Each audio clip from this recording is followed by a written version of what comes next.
નમસ્કાર મિત્રો, good morning. નામાના મૂળતત્વના આજના લેક્ચરમાં આપણે વાત કરીશું સ્વાધ્યાય 1 અને દાખલા નંબર 8 થી આપણે શરૂઆત કરીશું. ગઈકાલના લેક્ચરમાં આપણે ભણી ગયા નફા નુકસાન ફાળવણી ખાતાનું એક ફોર્મેટ, ત્યારબાદ ભાગીદારોના મૂડી ખાતા રાખવાની બે પદ્ધતિઓનો અભ્યાસ કર્યો, એક સ્થિર મૂડી ખાતા પદ્ધતિ અને બીજી અસ્થિર મૂડી ખાતા પદ્ધતિ. તો આ સ્થિર મૂડી ખાતા પદ્ધતિ અને નફા નુકસાન ફાળવણી ખાતાના જે પ્રમાણેના ફોર્મેટ છે એ પ્રમાણે દાખલા નંબર 8 નો મિત્રો આજે આપણે અભ્યાસ કરવાનો છે. તો આપ દરેક મિત્રો સ્વાધ્યાય 1 માં દાખલા નંબર 8 ની રકમમાં ધ્યાન આપશો. ટેક્સ્ટ બુકમાં પહેલા તો દરેક મિત્રો પાસે જો ટેક્સ્ટ બુક ન હોય તો વિડિયો સ્ટોપ કરીને ટેક્સ્ટ બુક કાઢી લેજો, કારણ કે દાખલાની રકમને તમે સમજશો તો જ તમને દાખલો આવડશે. એટલે ટેક્સ્ટ બુક ની અંદર દાખલા નંબર 8 ની રકમમાં ધ્યાન આપો. પહેલા તો આપણે દાખલા નંબર 8 ની રકમને સમજીએ. તો પ્રશ્ન નંબર 8 માં તમને એવું કીધું છે કે હરપાલ અને ચિરાગ એક પેઢીના ભાગીદારો છે. તારીખ 1/4/2016 એટલે કે વર્ષની શરૂઆતના રોજ તેઓની મૂડી અનુક્રમે ₹60,000 અને ₹1,00,000 છે.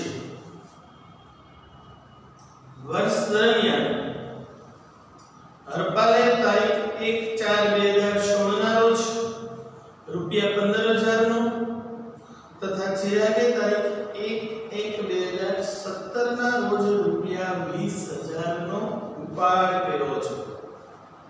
મિત્રો બંને ભાગીદારોની તમને મૂડી આપી દીધી અનુક્રમે 60,000 અને 1,00,000. ત્યારબાદ બંને ભાગીદારોનો ઉપાડ આપી દીધો છે 15,000 અને 20,000.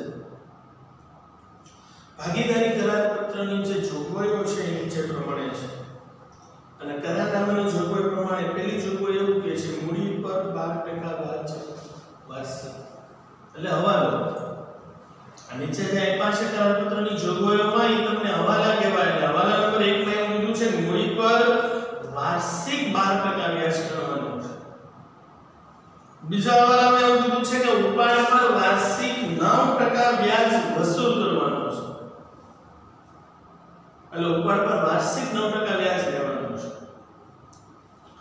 ત્રીજા હવાલામાં તમને એવું કીધું છે કે હરપાલને પેઢીમાં સક્રિય કામગીરી કરવા બદલ માસિક ₹1,000 પગાર આપવાનો. માસિક એટલે મહિને 1,000 પગાર આપવાનો છે, તો 12 મહિનાનો 12,000 થાય. તથા ચિરાગને વહેંચણી પાત્ર નફાના 5% કમિશન આપવાનું છે. જે તમારો વહેંચણી પાત્ર નફો આવે ને પેલા 5% કમિશન આપી દે. હરપાલે તારીખ 1/12/2016 ના રોજ પેઢીને ₹30,000 ની લોન આપી છે. અને ભાગીદારી કરારમાં લોનના વ્યાજ અંગે કોઈ ઉલ્લેખ નથી. અને એ લોન પર વાર્ષિક 11% લેખે વ્યાજની માંગણી કરી. મિત્રો ભાગીદારે પેઢીને લોન આપી છે. લોનના વ્યાજ અંગે જો કરારનામામાં ઉલ્લેખ ન હોય તો કાનૂની જોગવાઈ પ્રમાણે ભાગીદારે પેઢીને આપેલી લોન પર પેઢીને વાર્ષિક 6% વ્યાજ ચૂકવશે. આવું કાનૂની જોગવાઈમાં આપણે ભણી ગયા હતા. કરારનામામાં સમાવિષ્ટ બાબતોની મેં જ્યારે વાત કરી ને ત્યારે એવું કીધું હતું જો કરારનામું ત્યાં નહોતી તો એને કાનૂની જોગવાઈઓ લાગુ પડે. અને કાનૂની જોગવાઈ ભાગીદારીની એવું કહે છે કે ભાગીદારોએ જે કરારનામું તૈયાર ન કર્યું હોય અને ભાગીદાર પેઢીને લોન આપે તો પેઢીએ વાર્ષિક 6% ના વ્યાજે દરે વ્યાજ આપવું પડે. ભાગીદાર 11% ની માંગણી કરે પણ માંગણી કરે એટલું ન હોય, આપણે માત્ર 6% લેવાનું છે. છેલ્લે કીધું છે તારીખ 31/3/2017 ના રોજ પૂરા થતા વર્ષનો ઉપરની જોગવાઈઓ પહેલાનો એટલે કે આ બધા હવાલાઓ ગણ્યા પહેલાનો અને હરપાલની લોન પર વ્યાજ ગણી લીધા પછીનો પેઢીનો નફો ₹79,400 છે। તો હવે મિત્રો આપણે દાખલાની શરૂઆત કરીએ।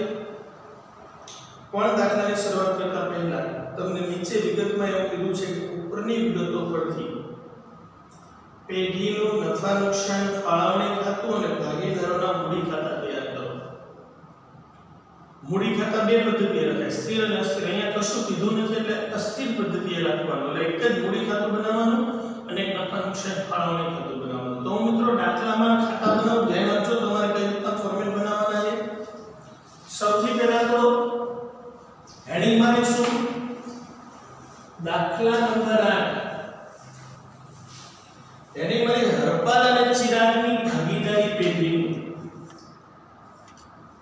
હરપાલ અને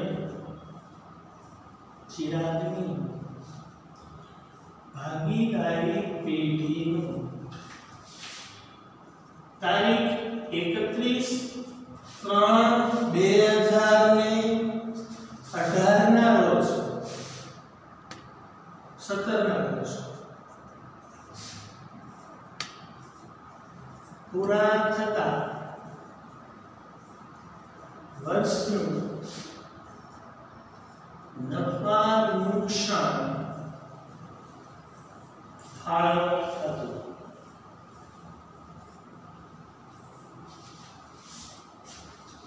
આ નફા નુકસાન ફાળવણી ખાતાનું હેડિંગ કયું? હેડિંગ કરી દીધા બાદ મિત્રો આપણે આ નફા નુકસાન ફાળવણી ખાતાની ડાબી બાજુને કહીશું ઉધાર અને જમણી બાજુને કહીશું જમા। ઉધાર બાજુ મિત્રો અહીંયા આપણે લખશું વિગત, રકમ રૂપિયા, રકમ રૂપિયા। જમણી બાજુ પણ અહીંયા આવશે વિગત, રકમ રૂપિયા, રકમ રૂપિયા। અહીંયા લખશું વિગત, રકમ રૂપિયા, રકમ રૂપિયા। જમણી બાજુ પર સેમ વિગત, રકમ રૂપિયા, રકમ રૂપિયા। ત્યારબાદ નફા નુકસાન ફાળવણી ખાતાના હેડિંગ બાદ નીચે આપણે લખશું ભાગીદારોના મૂડી ખાતા। એનું માત્ર એક જ રીતમાં હેડિંગ આવશે। એમાં પણ ભાગીદારોના મૂડી ખાતાની ડાબી બાજુને કહીશું ઉધાર, જમણી બાજુને કહીશું જમા। ઉધાર બાજુ પર મિત્રો અહીંયા આપણે ભાગીદારોના મૂડી ખાતામાં બરાબર વચ્ચે બે ભાગ પાડી દઈશું। ડાબી બાજુ એટલે કે ઉધાર બાજુ પહેલું ફોર્મેટ આવશે તારીખ, ત્યાર પછી વિગત।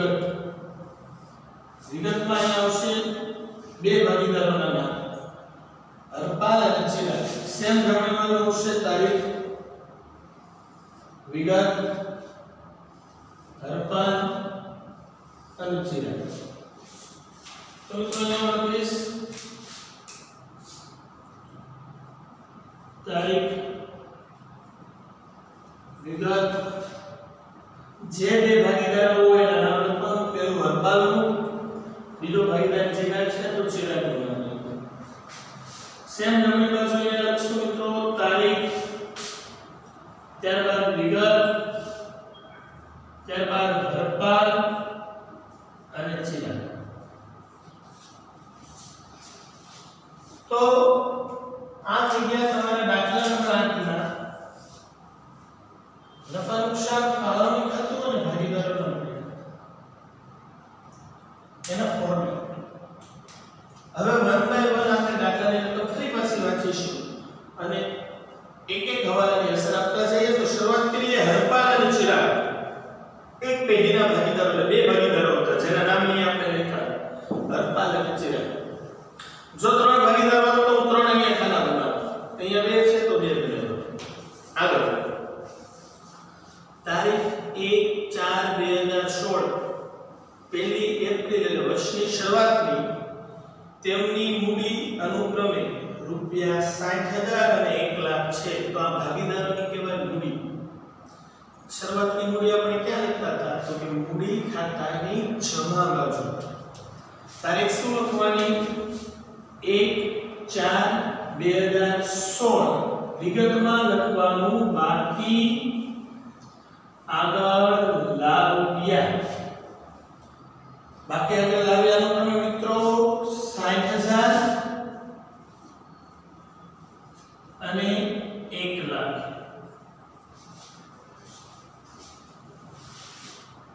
અને આ મૂડીની ખાસ એક જ અસર આવે બીજી અસર ન હોય અને તમારે ઓલવેઝ જ્યાં બે ખાના બનાવો હોય બે ખાના કઈ રીતે બનાવવાની એની હું તમને માહિતી આપી દઉં એક જ પેજ ઉપર બનાવવાના ઉપર નફા નુકસાન ફાળવણી ખાતું બનાવવાનું અને એની એક્ઝેક્ટ નીચે મૂડી ખાતું બનાવવાના જે પેજ પર બનાવવાની એક પેજ ઉપર બંને ખાતા બનાવવાના અલગ અલગ પેજ ઉપર ન લઈ જવાના હું તમને સમજાવું કે કઈ રીતના તમારે એક જ પેજ ઉપર કેમ બનાવવાના આપણે આગળ જોશું તો તમને ખ્યાલ આવી જશે આ મૂડીની એક અસર આપી દીધી ત્યારબાદ તમને બોલું છે વર્ષ દરમિયાન એટલે મૂડી તો શરૂઆતમાં લેવા હતા 1 એપ્રિલ આપણું હિસાબી વર્ષ ચાલુ થાય ત્યારે 1/4/2016 પહેલી તારીખ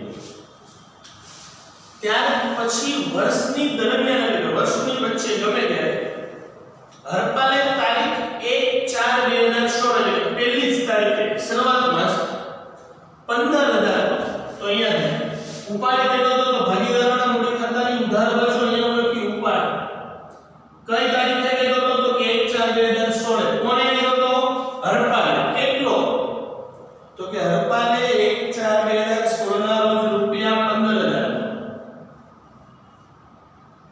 એટલે હરપાલના ખાતામાં 15,000 ચિરાગના ખાતામાં નહીં કેમ કે એને કર્યો છે પણ આ તારીખે નથી કર્યો અલગ તારીખ જો તથા ચિરાગે તારીખ 1/1/2017 ના રોજ એટલે તારીખમાં લખવાની 1/1/2017 ઉપાડ ચિરાગના ખાનામાં રૂપિયા 20,000 નો તો ચિરાગના ખાનામાં રૂપિયા 20,000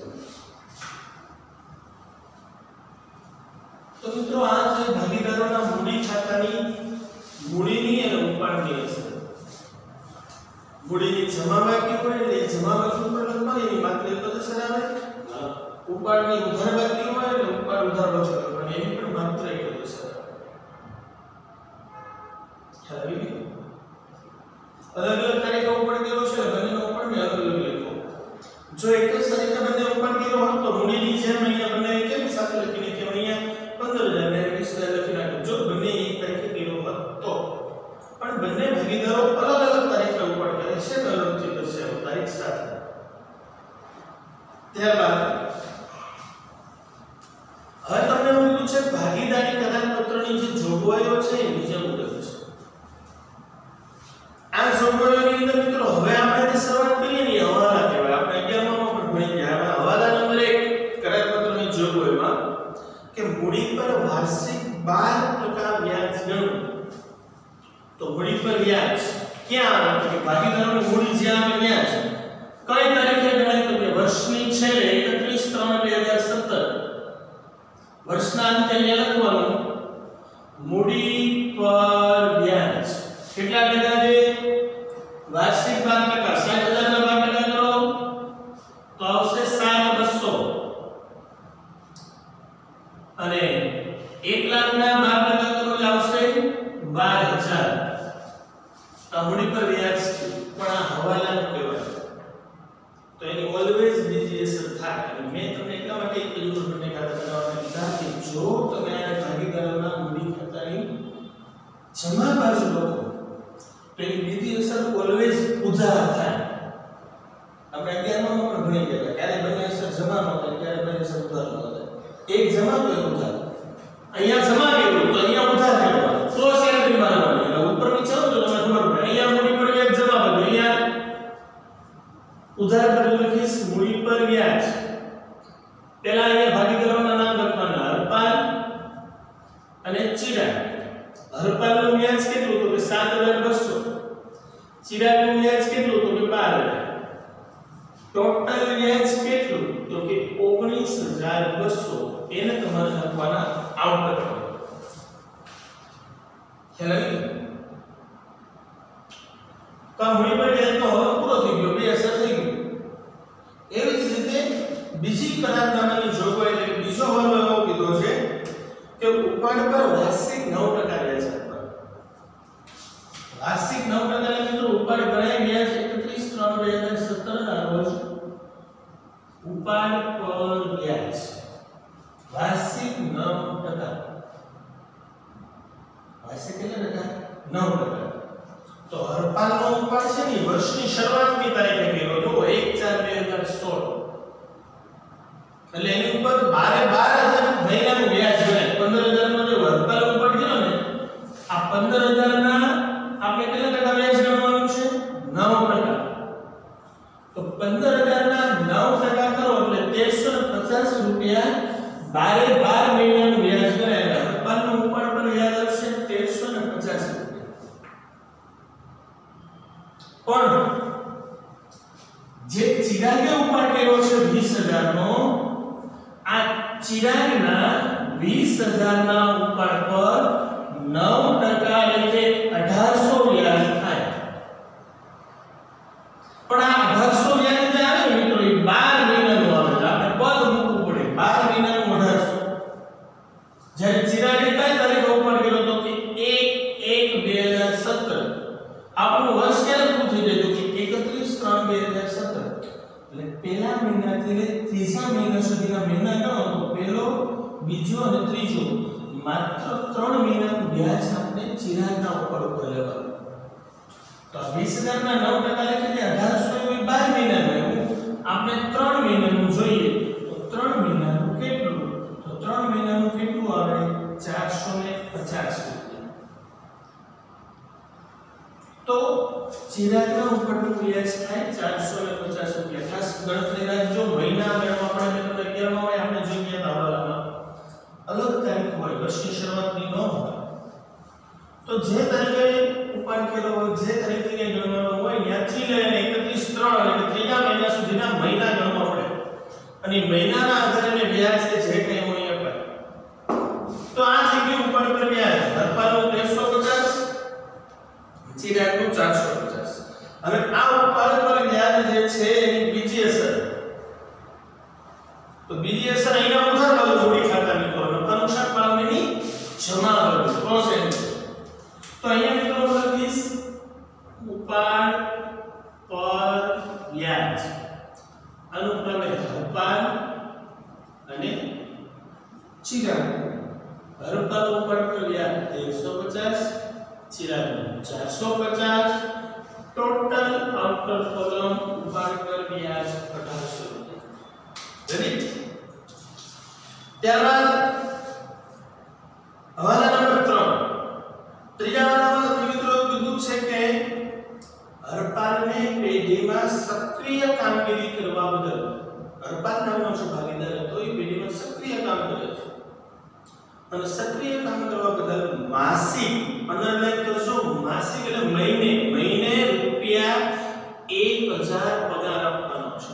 તો મહિને 1000 આપણે 12 મહિનાના હિસાબો ગણીએ તો 12 મહિનાનો પગાર કેટલો થાય તો કે 1000 ગુણ્યા 12 તો 12000 રૂપિયા તમારે હરપાલને પગાર આપવાનો છે. ભાગીદારનો પગાર ક્યાં? ભાગીદાર કંપની ખાતાની જમા બાજુ. ભાગીદાર માટે લાભ કહેવાય ને. તો 1 તારીખે અહીંયા લખવાનું વિગતમાં પગાર કોને આપવાનો છે તો કે હરપાલને. કેટલો? 12,000. તમે કહો સાહેબ હવાલામાં તો 1000 કીધો છે પણ એ મહિને કીધો છે એવું કેટલા વાર્ષિક 1000 આપો તું 1000 જ નતો પણ ચોખવટ પર દીધી છે મહિને 1000 આપવાનો. 12 મહિને કેટલો આપવાનો? 12,000. અહીંયા જવાબ આપેલી બીજી અસર નફા નુકસાન ફાળવણી ખાતાની ઉધાર બાજુ અહીંયા લખવાનો પગાર, અહીંયા લખવાનું હરપાલ. કેટલો? તો કે 12,000. પગારની અસર કીધી. એના એ જવાબમાં આગળ તમને એવું કીધું છે તથા ચિરાગને વહેંચણી પાત્ર નફાના 5% કમિશન આપવાનું. મિત્રો અંડરલાઈન કરજો. વહેંચણી પાત્ર નફાના 5%. તો એ નફા આપણી પાસે ક્યારે આવશે? જ્યારે આપણે આ નફા નુકસાન ફાળવણી ખાતું બંધ કરીશું. વહેંચણી પાત્ર નફો આવશે જે ભાગીદારો વચ્ચે વહેંચે એ નફો જ્યારે મળે ને એના 5% પહેલા આપણે ચિરાગને કમિશન આપવું હોય પછીનો નફો વહેંચશું આ હવાલાની ચેનલ એમ કહેતો આની ગણતરી છેલ્લે થશે દાખલો બધો પૂરો થઈ ગયા પછી જ્યારે ખાતા પેક કરશો ને ત્યારે એટલે લાઈક કરવા આગળ વાંચી તો હરપાલે તારીખ 1/12/2016 ના રોજ પેઢીને 30,000 ની લોન આપી છે હવે કોઈ ભાગીદાર છે પેઢીને લોન આપે તો એ લોન પેઢી માટે દેવું કહેવાય અને દેવું હોવાથી એની અસર ક્યાં થાય પાકા સરનામાં મૂડી દેવા કરજો આ બે ખાતામાંથી ક્યાંય લોનની અસર આવશે નહીં લોન પર વ્યાજ પણ આ બેમાંથી ક્યાંય આવશે નહીં એટલે આપણે આ હવાલાની ગણતરી કરવાની અત્યારમાં જરૂર નથી જ્યારે વાર્ષિક હિસાબ બનશે ત્યારે એની ગણતરી થશે યાદ રાખજો લોન આમાં ક્યાંય ન આવે મેં તમને ફોર્મેટ કાલે સમજાવ્યા એમાંથી ક્યાંય લોન પર વ્યાજ નહોતું એટલે અહીંયા નહીં આવે એ લોન પાકું શરૂ જ્યારે આપણે બનાવશું વાર્ષિક હિસાબમાં ત્યારે મૂડી દેવા ભરવું આવશે અને બીજી અસર એની નફા નુકસાન એના લોનના વ્યાજની નફા નુકસાન ખાતામાં આવશે એટલે અહીંયા કે આવવાનું નથી છેલ્લે તમને એવું કીધું છે તારીખ 31/3/2017 ના રોજ પૂરા થતા વર્ષનો ઉપરની જોગવાઈઓ પહેલાનો અને હરપાલની લોન પર વ્યાજ ગણ્યા પછીનો એટલે લોન નફા નુકસાન ખાતાનું વ્યાજ ગણાય એ વ્યાજ ગણ્યા પછીનો પેઢીનો નફો ₹79,400 છે આ શું છે 79,400 ખબર તમને નફા નુકસાન ખાતાનો ચોખ્ખો નફો અને એ ચોખ્ખો નફો નફા નુકસાન ખાતાની ઉધાર બાજુ આવે તફાવતમાં તો ત્યાંથી અહીંયા તમારે નફા નુકસાન ખાતાની જમા બાજુ લખવાનું ચોખ્ખો નફો કેટલો તો કે 79,400 તા 79,400 ઈ ચોખ્ખો નફો નફા નુકસાન ખાતે નહીં આવે જો ખોટો તો અહીંયા આવે એને એક જ અસર આવે છે દાખલો પૂરો થઈ ગયો હવે તમારે ખાતા પેક કરવાના તો ખાતા પેક કરવા માટે આપણે શરૂઆત કરીએ જમણી બાજુ તો આ 79,400 અને 1800 નો સરવાળો કરો લઈ આવશે તો અહીં કઈ 81,200 આ 81,200 ને તમે અહીંયા મૂકી દેશો મિત્રો 81,200 માંથી આ 12,000 અને 19,200 એટલે આ બાદ કરો તો તમારી પાસે વધશે 50,000 કેટલા વધશે 50,000 કેમ કે 12 ને 19,200 એટલે 31,200 બાદ કરો એટલે 81,200 માંથી 31,200 બાદ થાય તો અહીંયા તમારી પાસે જે નફો હોય તો કેટલો હોય તો 50,000 ખાસ ધ્યાન રાખજો આ 50,000 નો નફો આ બે ભાગીદારો વચ્ચે વહેંચાય પણ વહેંચતા પહેલા આપણે એક બાકી મેં તમને અંડરલાઈન કરાવી જેને એમાં તમને એવું કીધું હતું કે ચિરાગને વહેંચણી પાત્ર નફાના 5% કમિશન આપવાનું તો આપણો નફો કેટલો હતો 50,000 એના 5% લેખે 2500 રૂપિયા કમિશન આપવાનું કોને આપવાનું તો કે ચિરાગને અને અહીંયાથી આપણે 2500 રૂપિયા ચિરાગને શું આપી દે કમિશન અહીંયા ઉદાહરણ તો અહીંયા જમા બાજુની બીજી અસર આપવાની નહીં ભૂલવાની કમિશન ચિરાગને કેટલું 2500 હવે તમારી પાસે જે અહીંયા 50,000 નફો આવ્યો તો ઈ વહેંચણી પાત્ર નફામાંથી 2500 રૂપિયા તમે કમિશન આપી દીધા તો હવે તમારે અહીં બાદ કરતા કેટલો નફો વધે તો કે 47,500 આ 47,500 તમારી માટે અહીંયા જે વધ્યો છે મિત્રો આને કહેવાય ચોખ્ખો વહેંચણી પાત્ર નફો ચોખ્ખો વહેંચણી પાત્ર નફો તમારે બે ભાગીદારો વચ્ચે વહેંચવાનો મિત્રો હરપાલ અને ચિરાગ કયા પ્રમાણમાં વહેંચો તો તમને આગળ કશું નહોતું કીધું ભાગીદારોના પ્રમાણથી નફા નુકસાન વહેંચે કરારનામાની જોગવાઈ મુજબ જ્યારે નફા નુકસાન પ્રમાણ ન આપ્યું હોય ત્યારે આ નફો કે નુકસાન સરખા હિસ્સે વહેંચાય તો 47,500 ભાગ્યા 2 કરો બેને સરખા ભાગ આપી દો તો બેના ભાગે કેટલા આવે 2500 કે 23,750 હરપાલના અને 23,750 ચિરાગના. આ ચોપોમેટ્રી પત્રકનું અહીંયા ઉધાર બાજુ ન્યાથી જાય અહીંયા જમાવટ. તો અહીંયા જમાવટ ભાગ તરીકે લખવાનો જે ચોખ્ખો વહેંચણી પાત્ર તમે ક્યાંથી લેવા નફા નુકસાન ખાતે લખવાનું ચોખ્ખો વહેંચણી પાત્ર નફો અનુક્રમે 23,750 23,750. હવે હરપાલ અને ચિરાગના મૂડી ખાતાની જમાવટનો સરવાળો કરો તો હરપાલનો અનુક્રમે આવે 1,02,950. આ 1,02,950 મિત્રો અહીંયા ઉધાર બાજુ મૂકો અને બાદ કરો આને તો તફાવત આવશે 86,600 આખરની મૂડી. એ જ રીતના ચિરાગની જમાવટનો સરવાળો કરો તો કેટલો આવશે તો કે 1,38,250. સરવાળાની સહી કરતા ન ભૂલતા. આ 1,38,250 ઉધાર બાજુ પર મૂકો અને તફાવત આ 20,450 બાદ કરો તો એમાં તમને વધશે 1,17,800 રૂપિયા. આને કહેવાય બાકી આગળ લઈ ગયા આખરની મૂડી. તો મિત્રો આ તો તમારો સ્વાધ્યાય 1 ના પ્રશ્ન નંબર 8 નો એક પહેલો મોટો દાખલો. આ દાખલાઓ કદાચ તમને આ ચેપ્ટરમાંથી જે મેં તમને કીધું 4 ગુણનો ગુણવાળી છે એમાં એક MCQ ને 3 ગુણનો છે દાખલો પૂછવાનો નહીં તો આપણે બાકી જ છે કરવાનો.